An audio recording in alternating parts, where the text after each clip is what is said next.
쿠마 아도나이 베야푸츠 오예베카 베야누스 메사네카 미파네카. 여호와여 일어나사 주의 대적들을 흩으시고 주를 미워하는 자가 주 앞에서 도망하게 하소서. 샬롬 생각하는 성경 홀리아미입니다. 오늘부터 새로운 프로포션이 시작되는데 이번 주 주제어는 핀하스, 비느하스입니다. 그런데 이번 주 토라포션은 조금 특이한 것이 있습니다. 토라포션의 분량이 비느하스가 활약했던 내용은 지난주 발라크의 내용에 포함되어 있었고, 오늘 말씀에서 비느하스가 영원한 제사장 직분의 평화의 언약을 맺는 내용을 제외하면 이후의 내용들은 비느하스와 전혀 상관없는 내용들로 진행됩니다.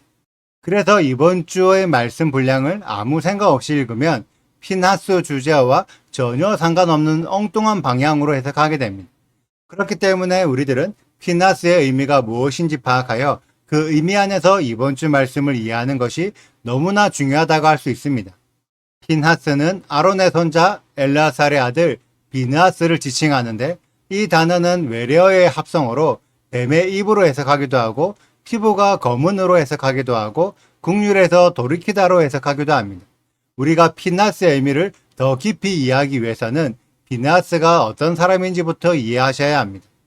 출애굽기 6장 25절을 보면 엘르아살이 부디엘의 딸 중에서 아내를 맞이하여 비느하스를 낳았다고 나오는데, 유대인들의 관점에서 비느하스는 대제사장 엘르아살의 아들이긴 했지만 부디엘이라는 이방 출신 사람의 딸과 결혼하여 낳은 피부가 검은 흑인 아들이었기 때문에 제사장 직분을 담당할 자격이 없는 사람이었다고 해석하기도 합니다. 그런데 시므리와 고스비 사건에서 비느하스가 뱀의 입처럼 지혜롭게 행동했기 때문에 그에 대한 보상으로 샬롬의 언약을 따라 추가적으로 제사장 직분을 맡게 되었다고 생각합니다. 그래서 핀하스의 개념 안에는 무언가 보이지 않는 벽을 뚫고 나오는 어떠한 강력한 돌파라는 개념이 포함되어 있습니다. 그래서 이 개념을 가지고 이번 주 말씀을 이해하셔야 합니다.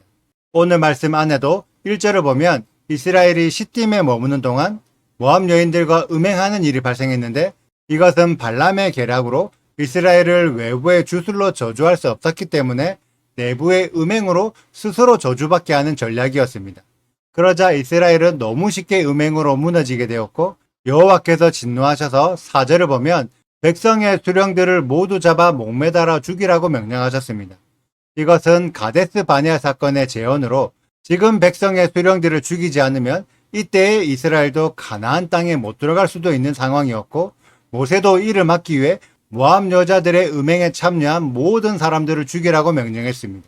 그런데 이런 긴박한 상황 속에서 시므온 지파의 지도자인 시므리가 미디안 여인 고스비를 데리고 계속 음행하려고 합니다. 그런데 모세는 당시 이 상황을 막을 수 없을 정도로 아비규환의 상태였습니다. 이미 하나님의 진노로 전염병이 돌아 일부의 이스라엘 사람들이 죽어가고 있었고, 그런 상황에서도 어떤 사람들은 모압 여자들과의 음행을 끊지 못해 미쳐 돌아다니고 있었습니다. 특히 백성의 수령들이 앞장서서 음행에 참여하고 있었기 때문에 모세도 함부로 백성의 수령들을 어찌하지 못하고 있었습니다. 그런 아비규환의 상황에서 일어난 자가 비느하스였습니다. 비느하스는 손에 창을 들고 시므온 지파의 지도자인 시므리와 고스비를 찔러 죽였는데, 그러자 사람들에게서 퍼지고 있던 전염병이 멈추었고 그 전염병으로 24,000명 밖에 죽지 않았습니다. 물론 이 숫자도 어마어마한 숫자였지만 만약 비느하스가 결단하여 시므리를 죽이지 않았었다면 훨씬 더 많은 사람들이 죽었을 것입니다.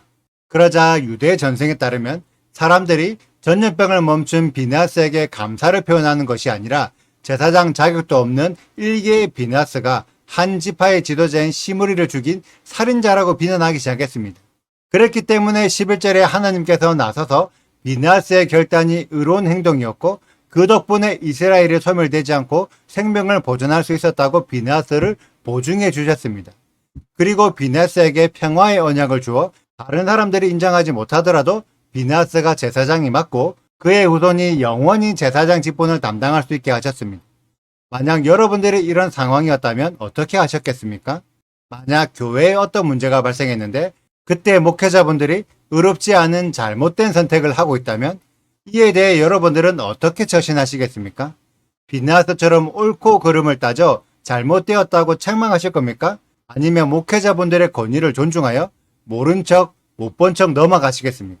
아마 대부분의 성도들은 지금까지 목회자분들의 부족함을 알면서도 모른 척 넘어가 왔고, 혹여나 목회자분들의 잘못을 지적하게 되면 교회의 어른들이라고 할 수 있는 장로들과 권사들이 목회자를 두둔하면서 잘못을 지적한 성도를 오히려 책망할 것입니다. 지금까지 수많은 교회에서 이러한 간행들이 지속되어 왔던 것처럼 이스라엘도 그들의 지도자들을 옹호하는 관례를 가지고 있었습니다.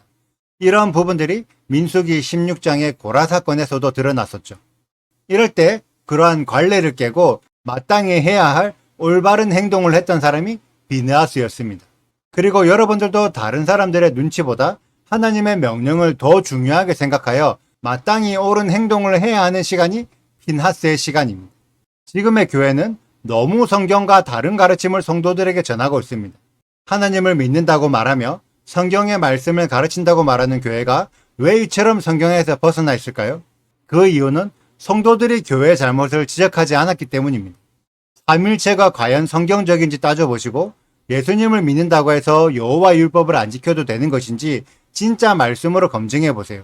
여러분들이 따지지 않고 검증하지 않으면 이스라엘이 모압 여인과 음행했던 것처럼 여러분들도 헬레니즘의 철학과 음행하고 있는 것입니다. 여러분들이 시므리가 되길 원하십니까? 비느하스가 되길 원하십니까? 여러분들이 어떠한 행동, 어떠한 결단을 하느냐에 따라 여러분들의 가정이 살기도 하고 죽기도 합니다. 토라포션 핀하스는 무언가 보이지 않는 벽을 뚫고 나오는 어떠한 강력한 돌파가 필요한 시간입니다. 여러분들이 지금 신앙에서 돌파가 필요하다는 것을 못 느끼신다면 다른 가르침과 음행하고 있는 상태일 수도 있습니다. 여러분들이 진짜 진리를 사모하시는 구원받을 백성들이시라면 지금 여러분들을 가두고 있는 보이지 않는 벽이 무엇인지를 느끼고 그 벽을 부셔야 한다는 필요성을 알고 계실 것입니다. 지금 시간에 그 벽을 부수시면 됩니다. 지금이 바로 하나님께서 허락하신 벽을 돌파하는 시간입니다. 그러한 결단과 돌파가 우리 홀리아미 가족들에게 있으시기를 축복합니다. 오늘의 영상은 여기까지입니다. 오늘의 말씀을 읽으시고 질문이 있으시다면 언제든지 댓글로 남겨주세요. 오늘도 감사합니다. 샬롬! 여호와께서 모세에게 말씀하여 이르시되 제사장 아론의 손자 엘르아살의 아들 비느하스가 내 질투심으로 질투하여 이스라엘 자손 중에서 내 노를 돌이켜서 내 질투심으로 그들을 소멸하지 않게 하였도다. 그러므로 말하라. 내가 그에게 내 평화의 언약을 주리니 그와 그의 후손에게 영원한 제사장 직분의 언약이라. 그가 그의 하나님을 위하여 질투하여 이스라엘 자손을 속죄하였음이니라. 죽임을 당한 이스라엘 남자 곧 미디안 여인과 함께 죽임을 당한 자의 이름은 시므린이 살루의 아들이요 시므온인의 조상의 가문 중 한 지도자이며 죽임을 당한 미디안 여인의 이름은 고스비인이 수르의 딸이라. 수르는 미디안 백성의 한 조상의 가문의 수령이었더라. 여호와께서 모세에게 말씀하여 이르시되 미디안인들을 대적하여 그들을 치라. 이는 그들이 속임수로 너희를 대적하되 부올의 일과 미디안 지휘관의 딸 곧 부올의 일로 연병이 일어난 날에 죽임을 당한 그들의 자매 고스비의 사건으로 너희를 유혹하였음이니라. 연병 후에 여호와께서 모세와 제사장 아론의 아들 엘르아살에게 말씀하여 이르시되 이스라엘 자손의 온 회중에 총수를 그들의 조상의 가문을 따라 조사하되 이스라엘 중에 20살 이상으로 능히 전쟁에 나갈 만한 모든 자를 계수하라 하시니 모세와 제사장 엘르아살이 여리고 맞은편 요단과 모압 평지에서 그들에게 전하여 이르되 여호와께서 애굽 땅에서 나온 모세와 이스라엘 자손에게 명령하신 대로 너희는 20살 이상 된 자를 계수하라 하니라. 구독과 좋아요를 눌러주세요. 그리고 알림 설정도 해주시고요.